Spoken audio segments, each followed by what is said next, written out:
Everyone, আজ দেখাচ্ছি গ্যাস্ট্রিকের প্রবলেমের জন্য কিছু ব্যায়াম। যারা রেগুলারলি গ্যাস্ট্রিকের প্রবলেমে ভোগেন তারা ডেইলি এই আসনগুলো অভ্যাস করতে পারলে অনেকটাই উপকার পাবেন। প্রথমে কিছু সময় বজ্রাসন করে নিলাম। এখন পবন মুক্তাসনের জন্য শুয়ে যাচ্ছি।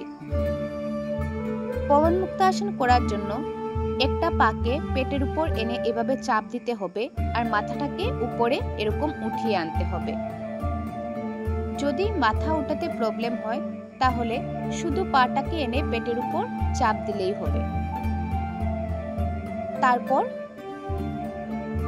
অল্প করে এইভাবে মাথাকে উঠিয়ে আনলেই হবে। আর যদি সম্ভব হয় তাহলে পুরো মাথাটাকে এনে এভাবে হাঁটুতে টাচ করালে খুবই ভালো।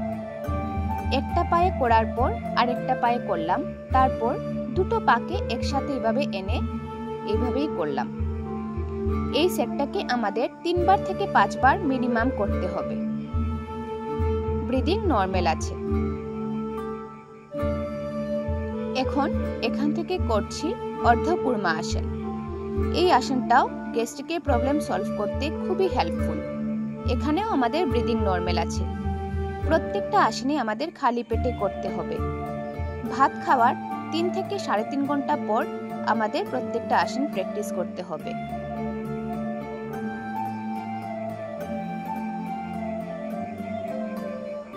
এবার এখান থেকে করছি পর্বতাসন। যেভাবে আমি দেখাচ্ছি ঠিক এইভাবেই আমাদের পর্বতাসনটা করতে হবে। সব আসনেই আমাদের ব্রিদিং নরমাল থাকবে। এই আসনগুলোতে আমাদের 1 মিনিট করে হোল্ড করলে খুবই ভালো। এখন এখান থেকে পদহস্তাসনের মতো একটা স্টেপ করছি। এতটুকু করার পর যদি সম্ভব হয় তাহলে হাত দুটোকে এভাবে পায়ে টাচ করে রাখতে হবে কিছুক্ষণ।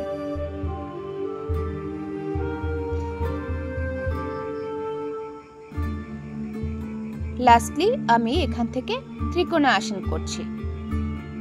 ডান হাতে ডান পায়ে টাচ করে বাঁ হাতটা উপরের দিকে রেখে বাঁ হাতের দিকে তাকাতে হবে এইভাবে।